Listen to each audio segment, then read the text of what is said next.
Chapitre 1, la corvée. Les mains de Ryan Mitchell étaient tachées de graisse et d'épuisement alors qu'il quittait son troisième quart de nuit consécutif à l'usine. Les néons bourdonnaient au-dessus de sa tête comme des guêpes furieuses, projetant des ombres crues sur son visage buriné.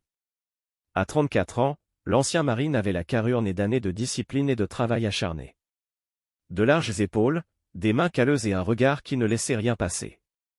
Le trajet du retour dans l'obscurité avant l'aube lui avait permis de réfléchir à la pile de factures qu'il avait grignotées pendant des mois. Les dettes de carte de crédit de Tiffany avaient grimpé en flèche pour atteindre près de 40 000 $. Vêtements de marque, soins au spa, dîner coûteux avec ses amis pendant qu'il mangeait des sandwichs à la station-service entre deux quarts de travail. Elle était venue le voir en pleurs 6 mois plus tôt, prétextant avoir commis des erreurs et avoir besoin d'aide. Ryan avait cru ses larmes sincères. Il avait toujours été un homme qui honorait ses engagements, et le mariage était l'engagement ultime. Lorsque Tiffany Lambert était entrée dans sa vie 3 ans plus tôt, au barbecue d'un ami, elle lui avait semblé tout ce qu'il n'était pas, spontanée, artiste, pleine de rire. Ses cheveux blonds vénitiens brillaient de soleil et ses yeux verts pétillaient de malice. Elle travaillait à temps partiel dans une galerie d'art, plus par plaisir que par nécessité, lui avait-elle confié. Issu de son milieu militaire, où la loyauté était primordiale, Ryan l'avait courtisée comme il se doit. 6 mois de rendez-vous, de rencontres avec sa famille, de demandes en mariage avec la bague de sa grand-mère. Sa mère, Gloria, avait semblé plutôt satisfaite, même si Ryan avait toujours senti qu'elle pensait que Tiffany se contentait de ses biens. Le mariage avait été modeste pour Tiffany, mais avait épuisé toutes ses économies. Maintenant, en arrivant dans l'allée de leur petit ranch dans la banlieue de Phoenix, Ryan sentait le poids du sacrifice perler dans ses os. Il avait accepté les quarts de nuit précisément parce qu'il payait 30% de plus, de quoi couvrir les mensualités minimales de la dette de Tiffany tout en gérant leurs prêts immobiliers et leurs factures. Elle lui avait promis un emploi à temps plein pour l'aider, mais cela ne s'est jamais concrétisé. Il y avait toujours une excuse. La galerie avait besoin d'elle pour des événements spéciaux, où elle faisait du networking pour sa carrière artistique, où elle ne se sentait pas bien. Ryan avait grandi dans la pauvreté, fils d'une mère célibataire qui cumulait 3 emplois pour subvenir à ses besoins. Il avait appris très tôt que les actes comptaient plus que les mots, que le sacrifice était la façon de montrer son amour. Sa mère était morte d'une crise cardiaque lors de son 2e déploiement en Afghanistan, se tuant au travail pour payer les études de sa plus jeune sœur. Il s'était alors promis de ne jamais laisser ceux qu'il aimait souffrir comme elle. La maison était plongée dans l'obscurité, à l'exception de la lumière du porche que Tiffany laissait toujours allumée pour lui. Elle dormirait, bien sûr. Son travail à la galerie d'art, lorsqu'elle arrivait, ne commençait qu'à 10 heures du matin. Ryan lui avait suggéré de travailler un peu plus le soir puisqu'il la remplaçait de nuit, mais elle l'avait regardé comme s'il lui avait suggéré de devenir artiste de rue. Il était resté un moment dans son camion à contempler leur maison. L'hypothèque était à son nom, contractée avec son allocation logement militaire. Les meubles, les voitures, et même les bijoux Tiffany, tout cela acheté avec ses revenus ou son crédit. Elle versait peut-être 8 cents $ par mois les bons mois, à peine de quoi payer les courses. Mais le mariage était une question de partenariat, se rappelait-il. Elle apportait d'autres choses à leur relation. Créativité, relations sociales, chaleur. Du moins, c'est ce qu'il se répétait sans cesse pendant les longues heures solitaires passées à alimenter des machines industrielles en matériaux, tandis qu'elles dormaient dans leur lit confortable. Le téléphone de Ryan vibra, un SMS de son chef d'équipe lui parvint. Doubles heures supplémentaires disponibles la semaine prochaine si vous le souhaitez. Il fixa le message, le pouce survolant la réponse. Les heures supplémentaires allaient enfin effacer la dernière dette de Tiffany. 3 mois de 16 heures par jour à vivre d'énergie, de boisson et de détermination, mais ce serait fait. Il répondit, « Je prends ». En se dirigeant vers la porte d'entrée, Ryan s'accorda un moment de satisfaction. Demain, il surprendrait Tiffany en lui annonçant que sa dette était réglée. Peut-être pourrait-il enfin commencer à construire quelque chose ensemble au lieu de se contenter de survivre. Peut-être verrait-elle tous ses sacrifices et comprendrait-elle que ce qu'ils avaient valait la peine de se battre. La clé tournait silencieusement dans la serrure. Des années d'entraînement militaire lui avaient appris à se déplacer discrètement. Il préparait déjà la conversation, imaginant son visage lorsqu'il lui montrerait la confirmation du paiement final. Pour la première fois depuis des mois, Ryan Mitchell s'autorisa à espérer. Chapitre 2. la vérité révélée. 3 semaines plus tard, Ryan se tenait sous la douche à l'usine, laissant l'eau chaude laver une autre nuit de résidus chimiques et de sueur. Le dernier paiement avait été effectué le matin même. 4847,32, la dernière dette écrasante de Tiffany. Il avait vu le solde de son compte courant tomber à près de zéro. Mais la satisfaction en valait la peine. Ce soir, il rentrerait chez lui avec un reçu de paiement intégral et dirait enfin à sa femme qu'il pouvait respirer à nouveau. Le trajet du retour était différent cette fois. Au lieu du poids habituel de la pression financière, Ryan se sentait plus léger. Il pouvait prendre un nouveau départ. Peut-être que Tiffany s'engagerait enfin à trouver un emploi stable et qu'ils pourraient commencer à économiser pour l'avenir dont ils avaient parlé. Peut-être même fonder une famille. Ils s'étaient arrêtés dans un restaurant ouvert toute la nuit et avaient acheté 2 tasses de leur meilleur café et les croissants au chocolat préférés de Tiffany. De toute façon, elle se réveillerait probablement bientôt, et ce serait le moyen idéal pour lui annoncer la bonne nouvelle. Pour une fois, il ramènerait la fête à la maison plutôt que la fatigue. Le quartier était calme à 6h30, la plupart des maisons encore plongées dans l'obscurité derrière les rideaux tirés. Ryan se gara dans son allée et s'assit un moment, savourant l'impatience. Dans la poche de sa veste, le reçu froissait doucement. 40 000 $ de dette, effacés à force de volonté et d'interminables gardes de nuit. Alors qu'il approchait de la porte d'entrée, il entendit la voix de Tiffany par là. Fenêtre du salon. Elle était au téléphone, riant de ce rire joyeux et musical qui l'avait d'abord attiré. Peut-être parlait-elle à sa sœur Lindsay, qui vivait en Californie. Ryan marqua une pause, ne voulant pas interrompre ce qui semblait être une conversation joyeuse. « Oh mon Dieu, maman! Tu aurais dû voir sa tête quand je lui ai parlé de la dette. » Tiffany disait, sa voix résonnant à travers la fenêtre à simple vitrage comme un chiot perdu. « Je jure que parfois, j'ai l'impression qu'il se tuerait au travail si je le lui demandais. » La main de Ryan se figea sur la poignée de la porte. Un frisson lui monta au ventre. Non. Non. Cet idiot l'a vraiment fait. Tiffany continua et Ryan entendit le gloussement de Gloria à l'autre bout du fil. 40 000 $, maman. 40 000 $. Et il n'a même jamais remis en question la plupart de ces choses. Toutes ses virées shopping avec Brad, ses week-ends au spa, ses bijoux. Il continuait à payer comme un bon petit soldat. Les tasses à café glissèrent de l'autre main de Ryan, heurtant le porche en béton avec un bruit sourd, mais il ne pouvait pas bouger pour les ramasser.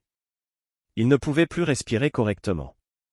Oui, toute l'affaire Brad est réglée maintenant, disait Tiffany, et Ryan l'entendait bouger dans le salon.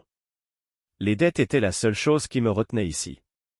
Tu sais, je n'avais pas les moyens de payer un bon avocat spécialisé en divorce avec tous ces paiements qui pesaient sur moi. Mais maintenant, et la maison? La voix de Gloria était faible, mais audible dans le haut-parleur du téléphone. C'est ça qui est bien, maman. Tout est à son nom, l'hypothèque, tout. L'Arizona est un état de communauté de biens, donc j'ai droit à la moitié de la valeur, mais je ne serai pas coincé avec les paiements. Et comme je n'ai pas travaillé à temps plein depuis 2 ans, je toucherai probablement aussi une pension alimentaire. La vision de Ryan commençait à se rétrécir, comme un tunnel, comme elle l'avait fait lors de ses pires moments au combat. Mais là, c'était différent. En Afghanistan. Au moins, il savait qui était l'ennemi. Brad a déjà choisi l'appartement, continua Tiffany. Centre-ville de Phoenix, 20e étage, avec vue sur la vallée. Son cabinet de conseil marche super bien. Je t'ai dit qu'il achète cette franchise de restaurant? 3 adresses. Je n'aurai plus jamais à me soucier de l'argent. Et Ryan n'en a aucune idée. Gloria a posé des questions sur Brad. Mon Dieu, non. Ryan est trop confiant pour son propre bien, trop noble. Elle a prononcé ce mot comme s'il avait un goût amer. Il pense vraiment que toutes ces nuits tardives à la galerie sont liées au travail, comme si je passais mes soirées à arranger les œuvres d'art des autres pour 8 $ de l'heure. Le rire qui a suivi a fait l'effet d'un éclat de verre brisé dans la poitrine de Ryan. Honnêtement, maman, je ne sais pas comment j'ai pu tenir aussi longtemps. Les soucis constants des factures, vivre dans cette petite maison, conduire cette voiture cabossée. Ryan est un homme bien, mais il est tellement limité. Aucune ambition, si ce n'est d'aller travailler tous les jours. Brad a vraiment une vision, vous savez, des projets. Quand le lui diras-tu? Bientôt. J'attendais qu'il finisse de rembourser la dette. Je ne voulais pas qu'il arrête par méchanceté. Mais oui, cet idiot a tout remboursé. Maintenant, je peux enfin m'offrir un bon avocat spécialisé en divorce. Bradley connaît quelqu'un qui se spécialise dans l'optimisation des règlements pour les femmes. Ça va marcher à merveille. Ryan se figea sur son porche, écoutant sa femme planifier sa destruction avec un ton désinvolte que la plupart des gens utilisaient pour discuter de leur projet de week-end. Chaque sacrifice qu'il avait consenti, chaque double service, chaque fois qu'il avait privilégié son confort à ses propres besoins, tout cela n'avait été qu'un spectacle pour elle. Il était une ressource dont il fallait se soucier jusqu'à épuisement, puis se débarrasser. Sa main trouva le reçu dans sa poche, payé en totalité, preuve ultime de son dévouement et clé de la fuite de sa femme. Discrètement, Ryan déposa le reçu sur le paillasson où Tiffany le trouverait lorsqu'elle sortirait enfin de chez eux. Il retourna à son camion, démarra le moteur et partit. Pour la première fois depuis des mois, Ryan Mitchell n'avait aucune destination en tête. Mais pour la première fois de sa vie d'adulte, il comprenait ce que l'on ressentait lorsqu'on était vraiment seul. Chapitre 3, l'appel. 2 semaines s'écoulèrent dans un tourbillon de motels bon marché et de longs trajets à travers le désert de l'Arizona. Ryan s'était déclaré malade, chose qu'il n'avait jamais faite en 3 ans à l'usine. Son supérieur, Jerry, avait semblé inquiet au téléphone, mais Ryan lui avait assuré qu'il s'agissait simplement d'une urgence familiale à régler. Ce n'était pas tout à fait un mensonge. Il séjournait dans un motel de longue durée près de l'I-17, payant des loyers hebdomadaires et essayant de comprendre ce qui allait suivre. L'endroit sentait le désinfectant industriel et les rêves brisés, mais c'était propre et anonyme. Ryan avait toujours été un homme qui avait besoin de réfléchir seul, et la petite chambre, avec son mobilier fonctionnel et ses murs fins, convenait parfaitement à son état d'esprit actuel. Son téléphone n'avait pas arrêté de sonner pendant la première semaine. Tiffany, ses amis, même Gloria, appelaient pour prendre de ses nouvelles. Il l'éteignit au bout de 3 jours, ayant besoin de silence pour réfléchir. Lorsqu'il le ralluma enfin, il y avait 37 appels manqués et 2 fois plus de SMS. Le SMS commença par l'inquiétude, puis se transforma progressivement en frustration. « Où es-tu ? Ça va, Ryan ? Ce n'est pas drôle. Rentre à la maison qu'on puisse discuter. Les gens posent des questions. Tu me fais honte. D'accord, sois puéril, mais tu ne peux pas éviter ça éternellement. » Ryan les supprima tous sans répondre.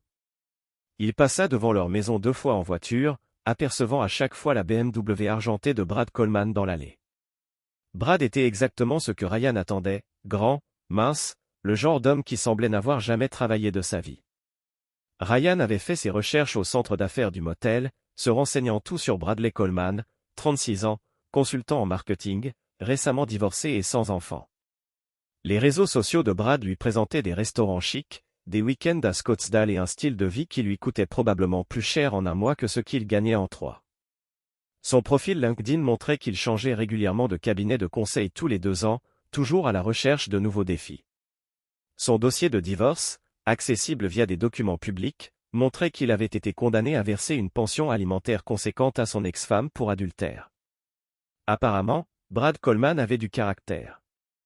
Un jeudi matin, le téléphone de Ryan sonna, un numéro qu'il ne reconnut pas. L'indicatif régional de Phoenix. Quelque chose lui dit de répondre. « Monsieur Mitchell, ici David Park de Sterling Park & Associates. Je représente votre épouse dans une affaire de dissolution de mariage. » Ryan était assis au bord du lit du motel, les yeux fixés sur la tache d'eau sur le mur d'en face. « Je vois. Madame Mitchell s'inquiète de votre bien-être, monsieur. Elle m'a demandé de vous contacter pour voir si nous pourrions organiser une réunion afin de discuter des conditions de votre séparation.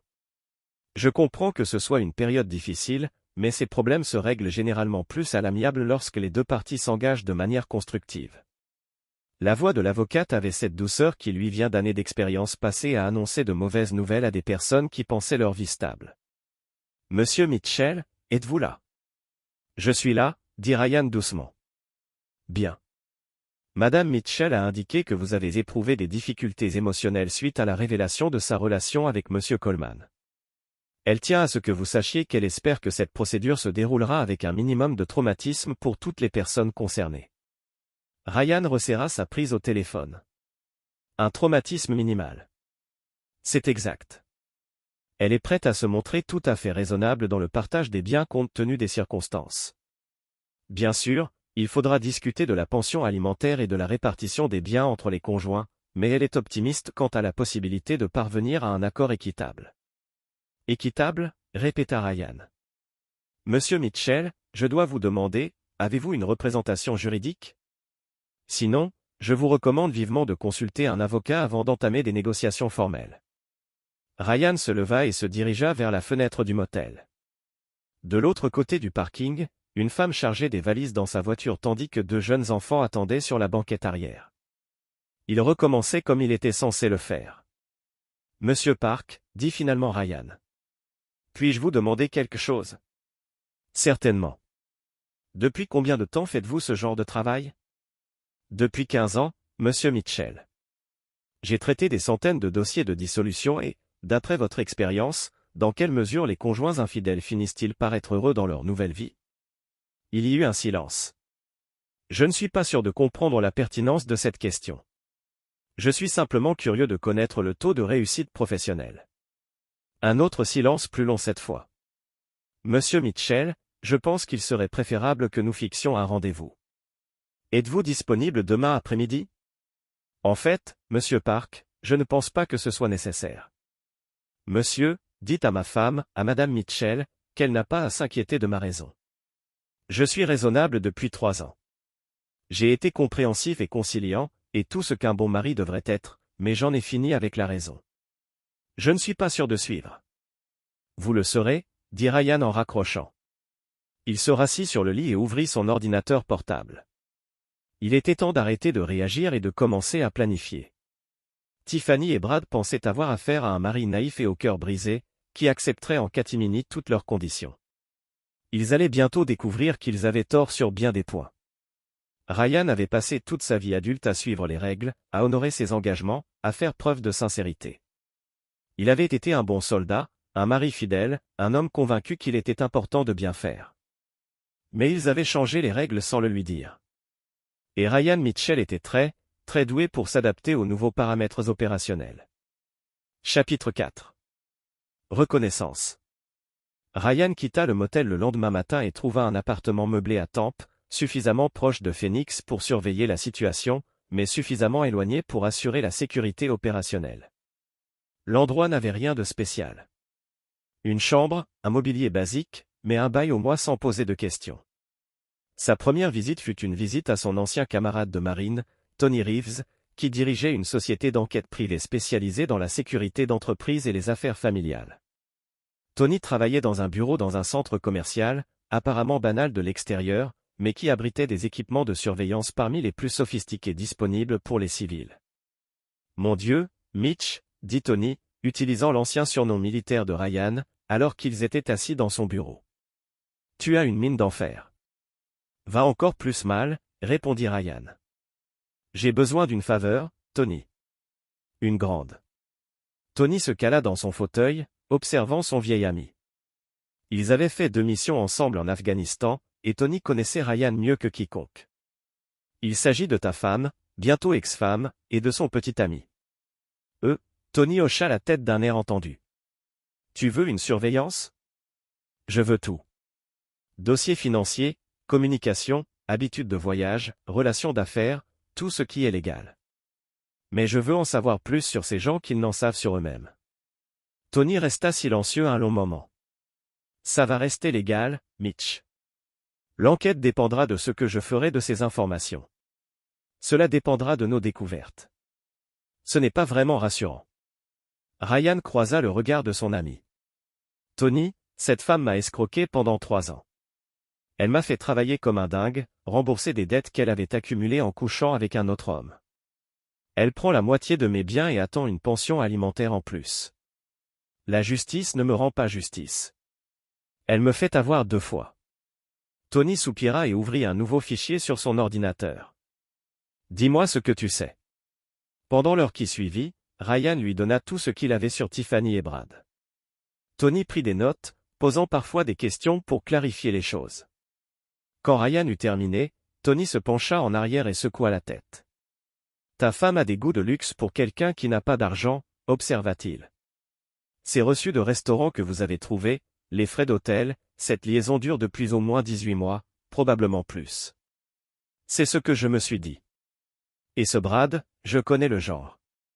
Un beau parleur qui dit probablement aux femmes exactement ce qu'elles veulent entendre. Son modèle économique semble reposer sur des contrats de conseil à court terme avec des entreprises qui ne font pas de vérifications préalables appropriées. Tony a consulté le profil professionnel de Brad sur son ordinateur. Regardez ce schéma, il rejoint une entreprise, promet des résultats importants, encaisse ses honoraires, puis passe à autre chose avant que quiconque ne réalise que les résultats ne sont pas durables. Ce n'est pas exactement de la fraude, mais ce n'est pas vraiment honnête non plus. Et ses affaires personnelles? Eh bien, son ex-femme est intéressante. Melissa Coleman, remariée, s'appelle Torres maintenant. Vit à Scottsdale, travaille comme agent immobilier. D'après les documents de divorce, Brad l'a trompée aussi. Avec la femme d'un client, en plus. Elle a obtenu un accord décent, mais surtout, elle pourrait être disposée à discuter. Ryan a hoché la tête et a organisé un rendez-vous. Et ta femme? Et elle? Tony afficha un autre écran. Tiffany a des habitudes financières intéressantes. Elle vit bien au-dessus de tout revenu raisonnable depuis des années. Ses cartes de crédit ont atteint leur plafond et ont été remboursées à répétition, toujours juste avant d'être en recouvrement. Quelqu'un gère ses dettes avec beaucoup de soin. Ce n'est donc pas un achat impulsif. C'est systématique. Elle planifie quelque chose depuis longtemps et elle a été aidée. Ryan sentit un frisson lui monter à l'estomac. Sa mère, probablement. Mais voilà, Mitch. S'ils ont planifié ça, ils ont fait des erreurs.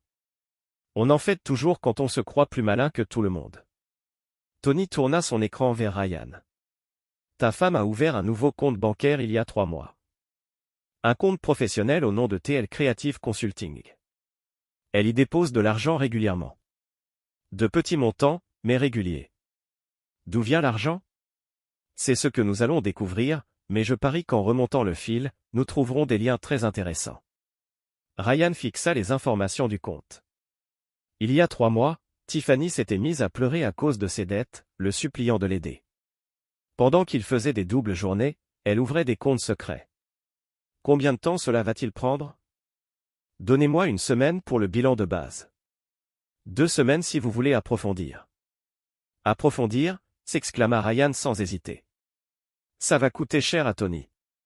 La voix de Ryan était basse, mais avec un ton qui fit s'interrompre son ami. J'ai 40 000 $ d'économies que je comptais utiliser pour fonder une famille. Au lieu de ça, je les ai utilisées pour rembourser les dettes que ma femme a accumulées en me trompant.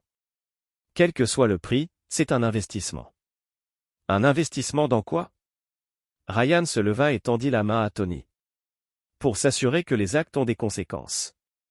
Après avoir quitté le bureau de Tony, Ryan se rendit à la bibliothèque et passa le reste de la journée à se renseigner sur le droit du divorce en Arizona, les lois sur la communauté de biens et les exigences en matière de pension alimentaire. Il prit des pages de notes, recoupant différents scénarios et résultats. Au moment de son départ, Ryan comprenait parfaitement à quel point le système judiciaire s'apprêtait à le piéger. En Arizona, l'adultère n'était pas un motif de refus de pension alimentaire. La communauté de biens signifiait que Tiffany avait droit à la moitié de tout ce qu'ils avaient acquis pendant le mariage, peu importe qu'il avait gagné ou qu'il avait dépensé sans discernement. Le système était conçu pour récompenser le comportement de Tiffany et punir sa loyauté. Mais les systèmes avaient leurs faiblesses. Tous les systèmes en avaient, et Ryan était très doué pour les trouver. Chapitre 5. Le piège. Melissa Torres avait accepté de rencontrer Ryan dans un café de Scottsdale, en territoire neutre, où elle se sentirait à l'aise pour parler de son ex-mari. C'était une jolie brune d'une trentaine d'années, habillée de façon professionnelle, mais Ryan pouvait lire la lassitude dans ses yeux lorsqu'il s'approcha de sa table. « Tu es sûr que tu n'es pas journaliste ?» demanda-t-elle en s'asseyant. « Juste un homme dont la femme commet les mêmes erreurs que toi », répondit Ryan avec honnêteté. Melissa l'observa un instant, puis hocha la tête. Le type de Brad est très particulier. Les femmes mariées, riches ou ayant accès à l'argent. Il a le don de les faire se sentir spéciales, comme si elles méritaient mieux que ce qu'elles ont. Combien de temps avez-vous été mariés? Des années. La liaison que je l'ai surpris n'était pas la première. Juste la première dont j'ai eu la preuve. Elle remuait son café d'un air absent. Il est très prudent pour brouiller les pistes, très doué pour manipuler les situations, alors il en ressort toujours avec l'air de la victime. Comment ça? Brad ne se contente pas de tromper. Il cible stratégiquement les femmes dont il peut tirer profit. La femme avec qui je l'ai surpris était mariée à un homme qui possédait une chaîne de restaurants. Soudain, Brad était consultant en gestion de restaurants. Pure coïncidence, non? Ryan a senti un déclic. Que s'est-il passé après votre divorce? Brad a essayé de revenir 6 mois plus tard, prétextant une erreur, il m'aimait. Il s'est avéré que sa consultation en restauration s'était mal terminée. Il avait des promesses de résultats qu'il ne pouvait pas tenir. Il cherchait probablement un soutien financier en attendant de trouver sa prochaine cible. A-t-il déjà parlé de projets d'avenir, d'objectifs à long terme? Mélissa rit amèrement. Brad ne pense qu'à son prochain salaire, mais il a tout de même évoqué son désir de se lancer un jour dans la restauration. Il a affirmé en avoir appris suffisamment grâce à son expérience de consultant pour savoir comment réussir. Après la réunion, Ryan s'est rendu à la Phoenix Art Gallery où Tiffany prétendait travailler. Le propriétaire, un homme mince d'une 60aine d'années nommé Harrison Webb, a semblé surpris lorsque Ryan s'est présenté comme le mari de Tiffany. « Je ne savais pas que Tiffany était mariée », a dit Harrison en ajustant ses lunettes. « Elle n'a jamais parlé de mari. Elle travaille ici depuis 3 ans, a dit Ryan prudemment. « Oh non, monsieur Mitchell. Tiffany n'a pas travaillé ici depuis plus d'1 an. Elle a démissionné juste avant Noël. Elle a dit qu'elle cherchait d'autres opportunités. » Le mensonge était si désinvolte, si complet que Ryan en admirait presque l'audace. Pendant des mois, Tiffany quittait la maison tous les jours, prétendant aller travailler à la galerie. Où était-elle allée, en fait? Vous souvenez-vous par hasard du genre d'opportunité qu'elle mentionnait? Harrison réfléchit un instant. Quelque chose à propos de l'organisation d'événements, je crois. Elle a dit qu'elle avait rencontré quelqu'un qui allait l'aider à créer sa propre entreprise. Ryan remercia Harrison et partit, l'esprit en ébullition. Organisation d'événements, opportunité commerciale. Le mystérieux compte bancaire que Tony avait découvert lui parut soudain plus clair. Ce soir-là, Ryan se gara en face de son ancienne maison et observa. À 19h30, Tiffany et Brad sortirent, habillés pour le dîner. Ils montèrent dans la BMW de Brad et roulèrent vers le centre-ville de Phoenix. Ryan les suivit à distance, sa formation en surveillance rendant l'histoire facile et indétectable. Il allèrent chez Vincent, l'un des restaurants les plus chers du ville. Par la fenêtre, Ryan les regardait fêter quelque chose avec du champagne et un dessert. Brad prit l'addition sans hésiter, et ils s'attardèrent autour d'un café comme s'ils avaient tout le temps du monde. Du restaurant, ils se dirigèrent vers une tour d'appartements du centre-ville de Phoenix. L'immeuble était neuf, tout en verre et en acier, avec un portier et un service de voiturier. Ryan regarda Brad remettre ses clés au voiturier comme s'il y vivait. Une brève conversation avec le gardien de nuit de l'immeuble. Ryan prétendait envisager d'y louer un appartement, mais révéla que Brad Coleman avait signé un bail 3 mois auparavant pour un 2 pièces au 20e étage. Loyer mensuel, $3,800. 3 mois auparavant, à la même époque, Tiffany avait ouvert son compte professionnel et s'était mise à pleurer à cause de ses dettes. Ryan, assis dans son camion en face de l'immeuble rutilant, sentit ses dernières illusions se dissiper. Cette liaison n'avait pas dégénéré. Il s'agissait d'une campagne coordonnée, planifiée et exécutée avec une précision militaire. Il l'avait parfaitement manipulée. La femme en pleurs, l'endettement écrasant, le besoin de son aide. Alors après s'être épuisés au travail, ils planifiaient leur nouvelle vie ensemble dans un appartement de luxe qu'ils finançaient indirectement. Son téléphone vibra, un SMS de Tony lui parvint. Résultat préliminaire. Il faut que tu vois ça au plus vite. Ryan leva une dernière fois les yeux vers l'immeuble. Quelque part là-haut, sa femme et son amant célébraient probablement leur succès. Demain, il apprendrait l'ampleur de leur trahison. Mais ce soir-là, Ryan Mitchell commença à planifier leur destruction. Chapitre 6. La fondation. Le bureau de Tony était différent le lendemain matin, chargé de la tension électrique qui précède les mauvaises nouvelles. Ryan était assis en face du bureau de son ami tandis que Tony rangeait une pile de documents et de photos. « Tu avais raison pour la planification », commença Tony. « Cela remonte à presque 2 ans, Mitch, peut-être plus. » Il glissa le premier document sur le bureau. « Brad Coleman n'a pas rencontré ta femme par hasard. Il a été engagé par un restaurant appelé Meridian comme consultant sur leur stratégie marketing il y a 18 mois. Devinez qui s'occupait du traiteur pour leur inauguration ? » Ryan regarda la facture. TL Creative Consulting. Sa femme dirige une activité secondaire depuis près de 2 ans, proposant des services d'organisation d'événements et de coordination de restauration pour des lieux prestigieux. Elle ne vous l'a jamais dit, car ses revenus l'auraient privé de pension alimentaire. Tony a glissé d'autres documents. C'est là que les choses deviennent intéressantes. Le contrat de conseil de Brad avec Meridian était censé durer 6 mois, mais il perçoit des paiements depuis 18 mois, et les revenus de Meridian ont en réalité diminué pendant cette période. Il les saigne à blanc. Pire encore, il se positionne comme indispensable tout en minant systématiquement leur rentabilité. Lorsqu'ils finiront par s'effondrer, et ce sera le cas dans les prochains mois, devinez qui va racheter les actifs à des prix de faillite. Ryan a étudié les projections financières établies par Tony. Brad et Tiffany, par l'intermédiaire d'une société écran qu'ils ont créée il y a 4 mois, BC Développement LLC. Ils ont déjà obtenu un financement préliminaire basé sur des projections qui supposent qu'ils acquerront la clientèle et les équipements de Meridian pour une bouchée de pain. L'ampleur de la tromperie était stupéfiante. Alors que Ryan travaillait en double équipe pour rembourser la dette de Tiffany, elle et Brad ont monté un plan d'affaires élaboré qui les rendrait riches aux dépens de tout leur entourage.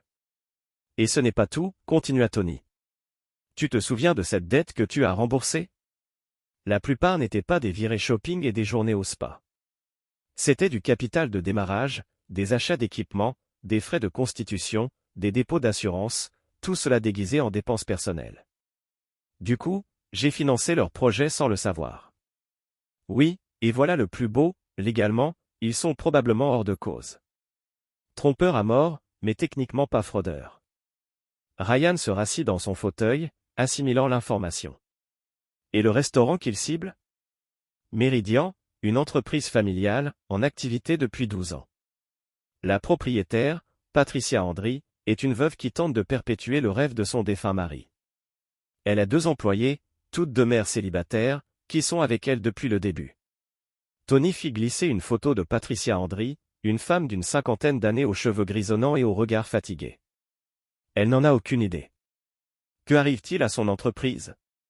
Tout ce qu'elle sait, c'est que ses revenus sont en baisse malgré les coûteuses campagnes marketing de Brad. Ryan étudia la photo, réfléchissant à sa propre situation. Combien de vies Brad et Tiffany étaient-ils prêts à détruire pour leurs ambitions ? Quel est leur calendrier ? D'après les documents de financement, ils doivent déménager dans les 60 prochains jours. Brad a accéléré le déclin de Meridian, annulant des contrats publicitaires fructueux, lançant des initiatives coûteuses qui ne génèrent pas de revenus. Patricia va bientôt être contrainte à la faillite, et ensuite ils rachèteront ses parts pour peut-être 20 cents pour chaque dollar. Elle perdra tout. Ils retrouveront une entreprise rentable, et légalement, ils n'ont rien fait de mal.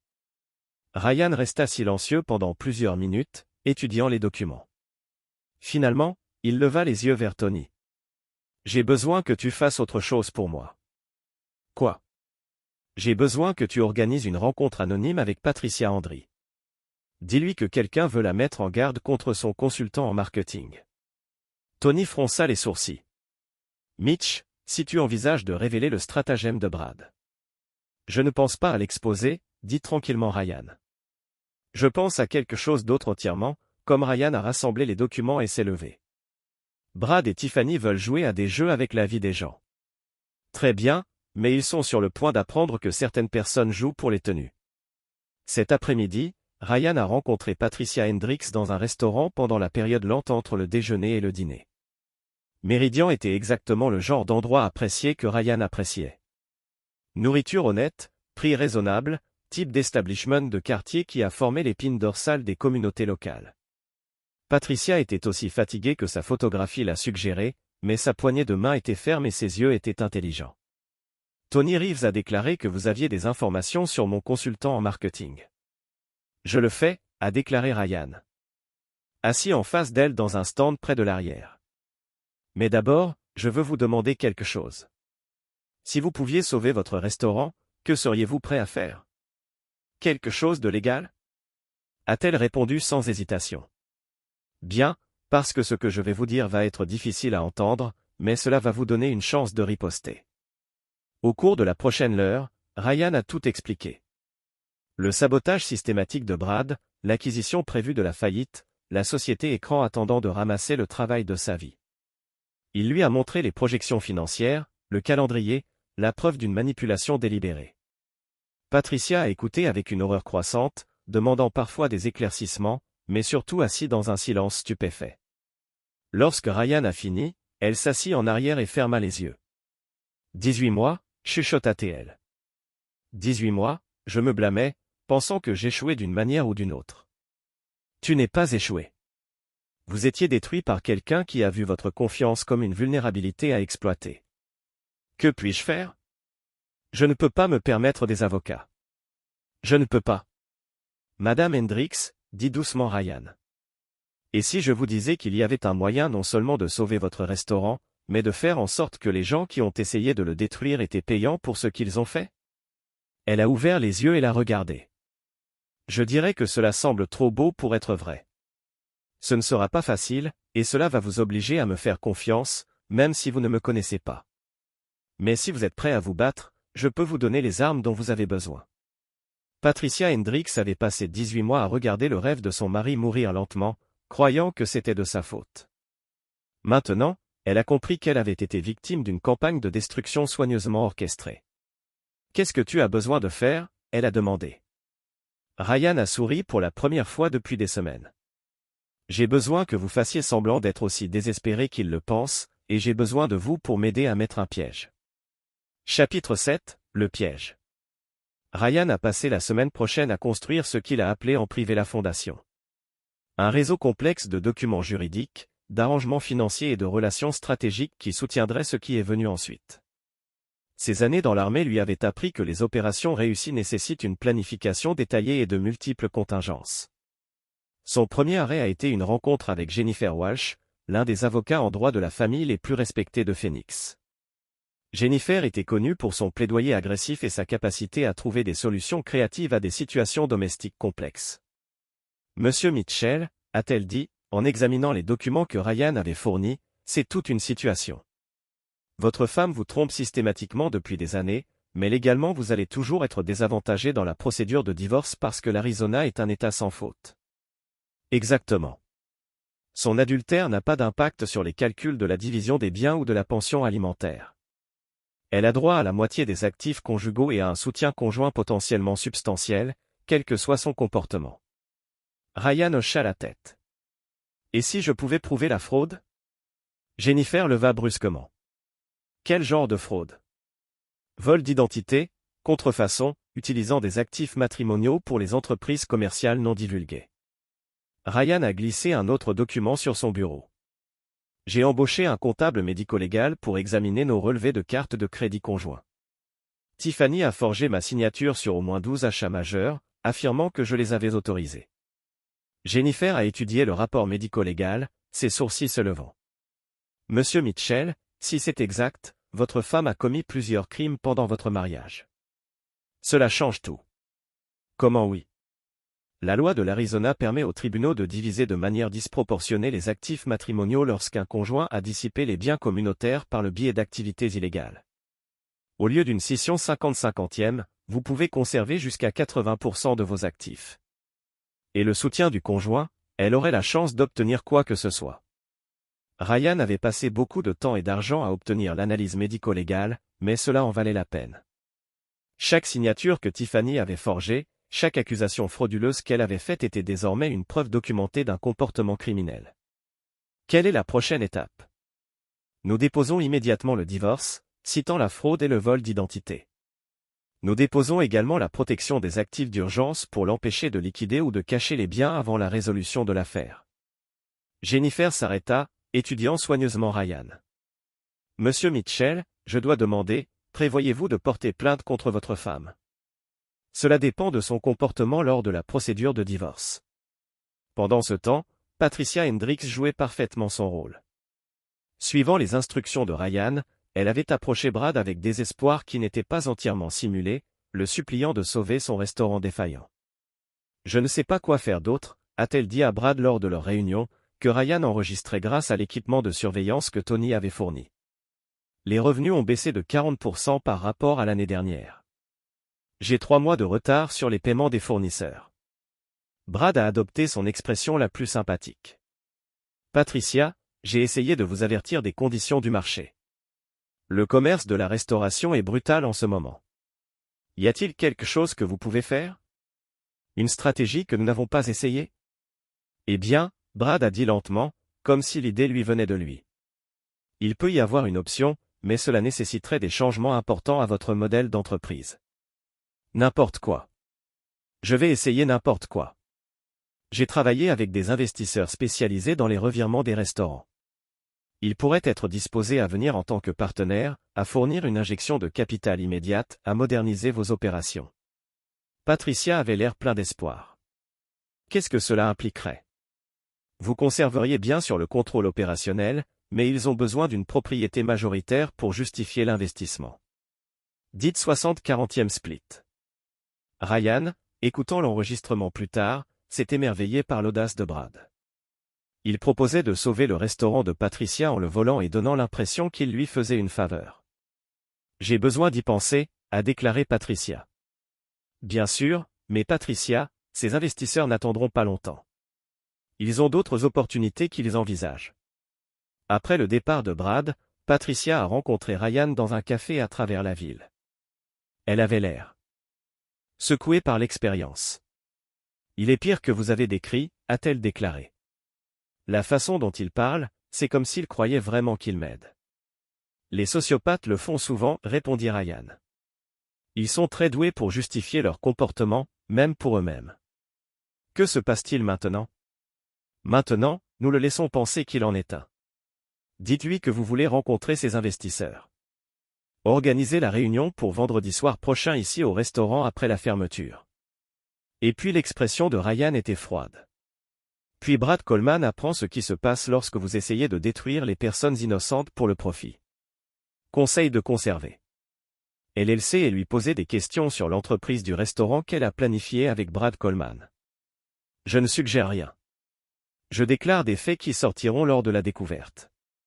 Des faits qui peignent une image très différente de la situation financière de ma femme et de ses raisons de demander le divorce. Ryan a raccroché avant que l'avocat ne puisse répondre. En moins d'une heure, son téléphone sonne avec des appels de Tiffany. Il les a tous laissés aller à la messagerie vocale. Les messages ont commencé à confondre et à se dégénérer en colère. Que as-tu dit à mon avocat? Rappelez-moi maintenant, Ryan. Quoi que vous pensiez, vous savez que vous vous trompez. Nous devons parler. Arrêtez d'être enfantin. Je sais que vous êtes blessé, mais ruiner ma vie ne vous fera pas vous sentir mieux. Très bien, si vous voulez jouer à des jeux, nous jouerons à des jeux, mais vous ne gagnerez pas. Ryan a supprimé les messages sans les écouter tous. Tiffany commençait à comprendre que son plan soigneusement construit s'effondre, mais elle ne comprenait toujours pas la portée de ce qui allait arriver. Cela changerait assez tôt. Chapitre 8. Le calcul. Vendredi soir, il est arrivé avec une sorte de coucher de soleil du désert qui a peint le ciel dans des tons d'ambre et de cramoisi. Ryan assis dans la camionnette de surveillance de Tony à l'extérieur du restaurant Méridien, regardant Brad Coleman arriver pour ce qu'il pensait être sa dernière conquête des affaires de Patricia Hendricks. Tous les équipements d'enregistrement sont actifs, a rapporté Tony sur le siège du conducteur. Vidéo, audio, tout est limpide. Et la sauvegarde, Jennifer Walsh se tient à côté de son bureau. Au moment où nous obtenons ce dont nous avons besoin, elle déposera les requêtes d'urgence. Ryan a regardé Brad vérifier son apparition dans le rétroviseur de sa voiture avant d'entrer dans le restaurant. Il était vêtu d'un costume cher, portant un portefeuille en cuir qui coûtait probablement plus cher que la plupart des gens fabriqués en une semaine. L'image du succès s'est appuyée sur la destruction des autres. À l'intérieur du restaurant, Patricia Hendricks préparait parfaitement le terrain. La salle à manger était vide à l'exception d'une seule table pour 3. Un faible éclairage créant une atmosphère intime qui encouragerait Brad à être indiscrète. À 19h exactement, une femme est entrée dans le restaurant. Ryan l'a immédiatement reconnu à partir des photographies que Tony avait compilées. Tiffany, vêtue d'une tenue d'affaires qui semblait avoir coûté plus cher que le salaire mensuel de Ryan. Intéressant, Tony murmure. Votre femme joue le rôle de l'investisseur silencieux.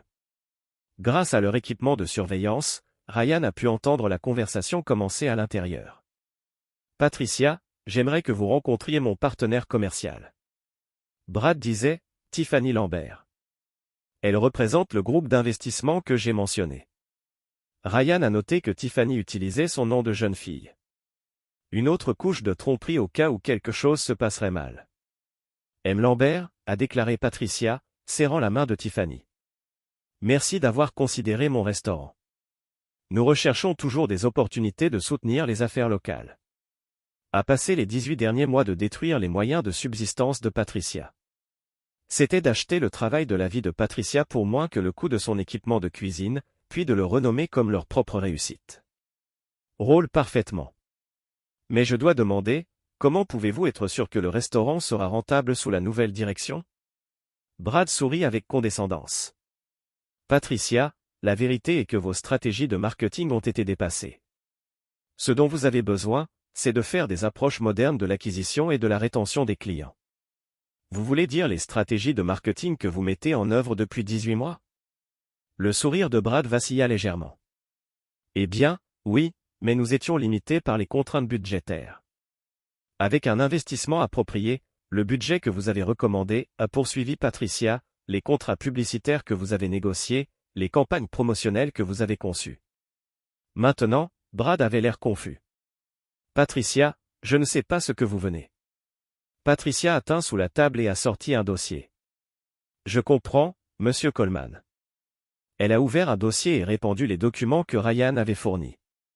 Les projections financières montrant le déclin de Meridian, la preuve du sabotage systématique de Brad, la preuve de la société écran que lui et Tiffany avaient établie. Qu'est-ce que c'est?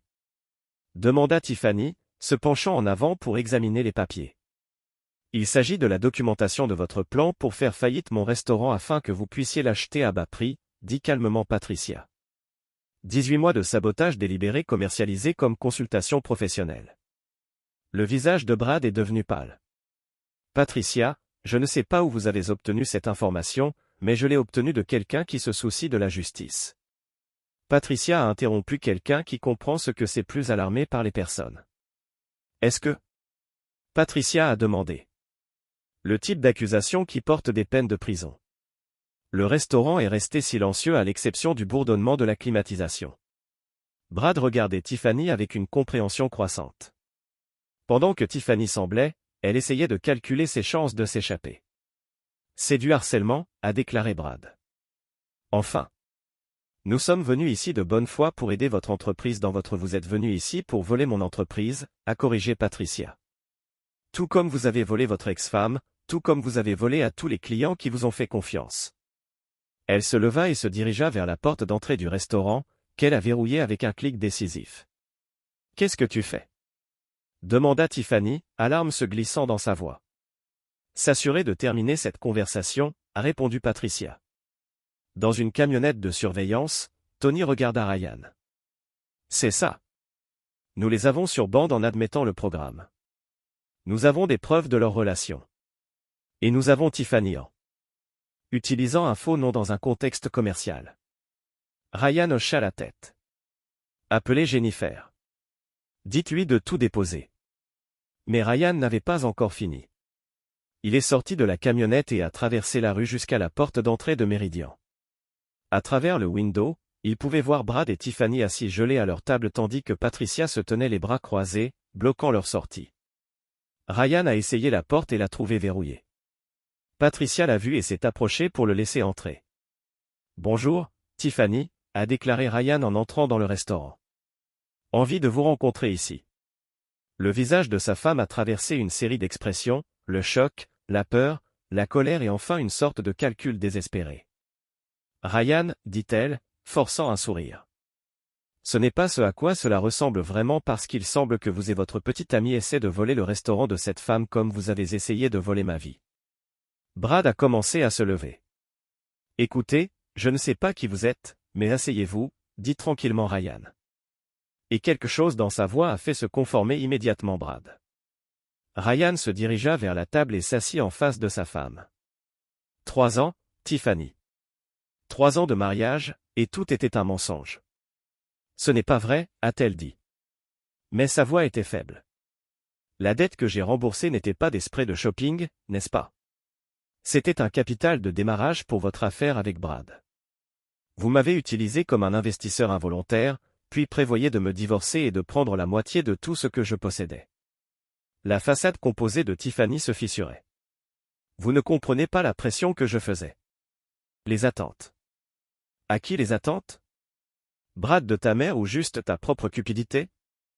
Ryan se pencha en avant, sa voix toujours calme, mais portant un bord qui a rendu tout le monde dans le restaurant nerveux. Voici ce qui va se passer. Vous allez dissoudre le développement de la Colombie-Britannique et retourner chaque centime que vous avez volé au budget marketing de Meridian à Patricia. Vous allez signer un accord de divorce qui ne vous donne rien. Pas de pension alimentaire, pas de règlement de propriété, rien. Et vous allez espérer que je ne décide pas de porter plainte criminelle pour le vol d'identité et la fraude. Vous ne pouvez pas, Brad a commencé. Je peux, Ryan a interrompu. J'ai des preuves médico-légales d'au moins 15 crimes commis pendant mon mariage, et maintenant j'ai des preuves de votre complot pour frauder les affaires de Patricia. La question est de savoir si vous coopérez ou si cela se termine par les deux vous en prison. Tiffany pleurait maintenant, mais Ryan n'a ressenti aucune sympathie. Ce ne sont pas des larmes de remords. C'étaient des larmes de frustration que son plan soigneusement construit avait échoué.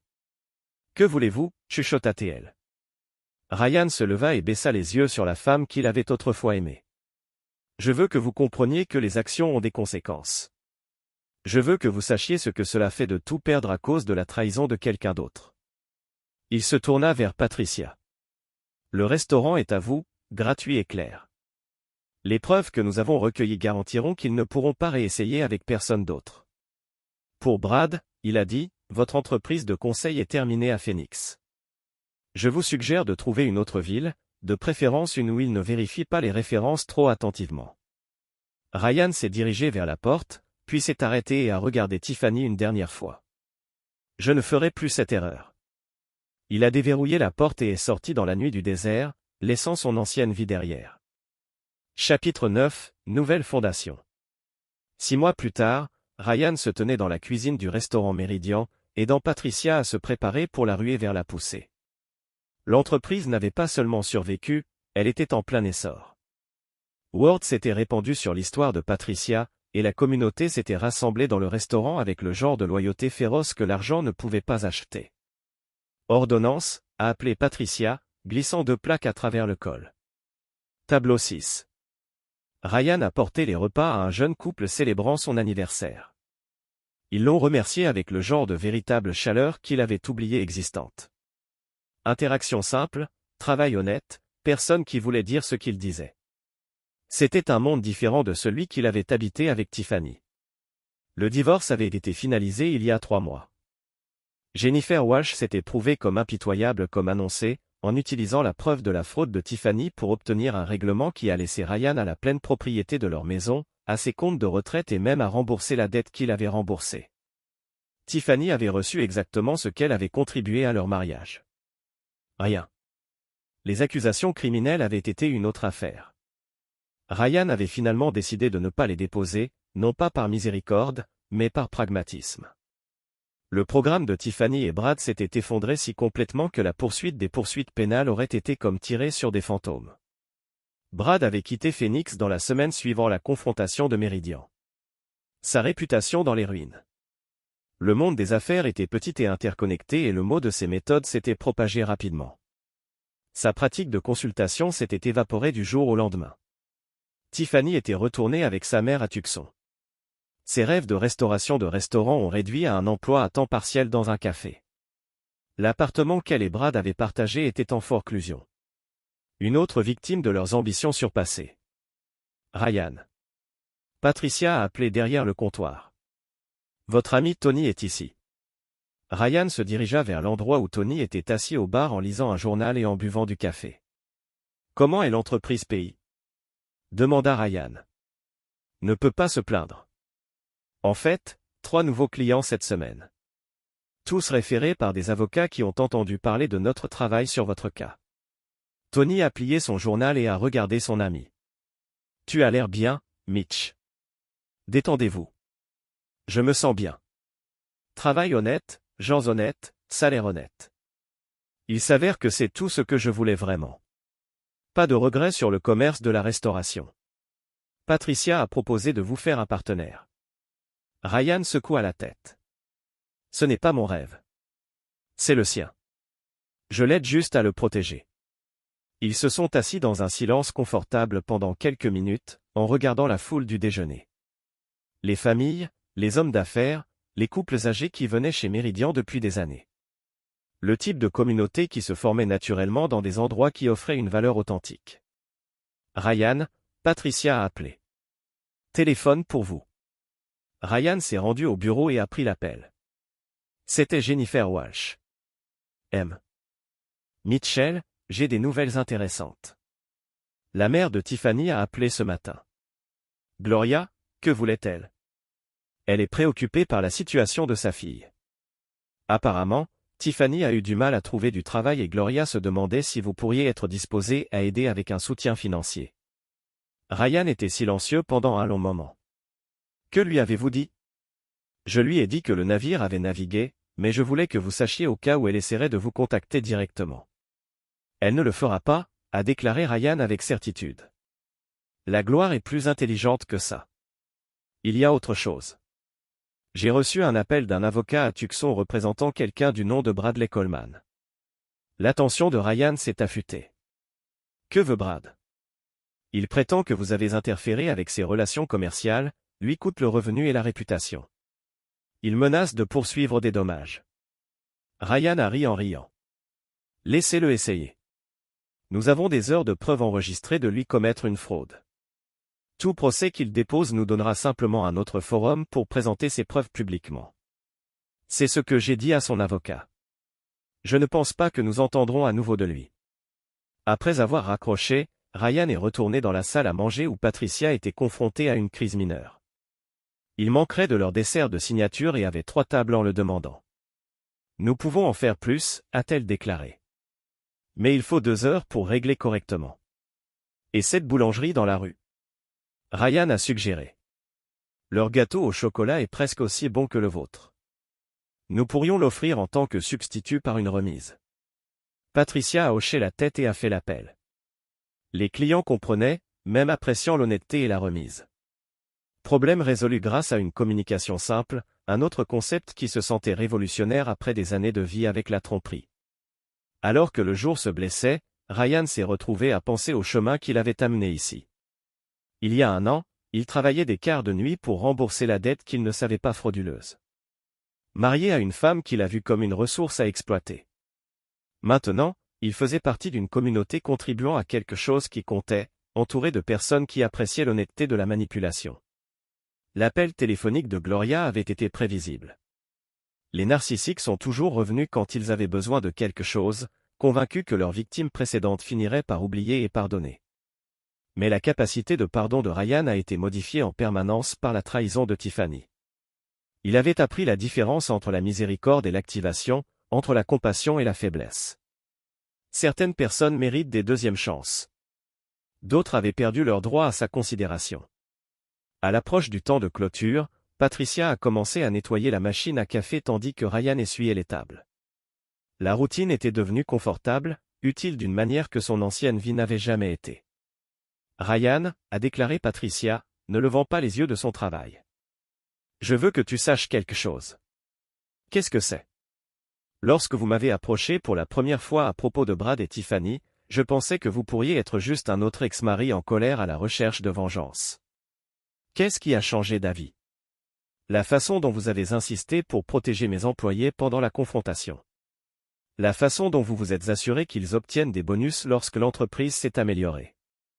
La façon dont vous avez refusé le partenariat dans un restaurant parce que vous avez dit que cela m'appartenait à moi et à ma famille. Patricia l'a finalement regardé. La vengeance aurait été de les blesser. Ce que vous avez fait, c'était de protéger les gens. Il y a une différence. Ryan hocha la tête, comprenant exactement ce qu'elle voulait dire.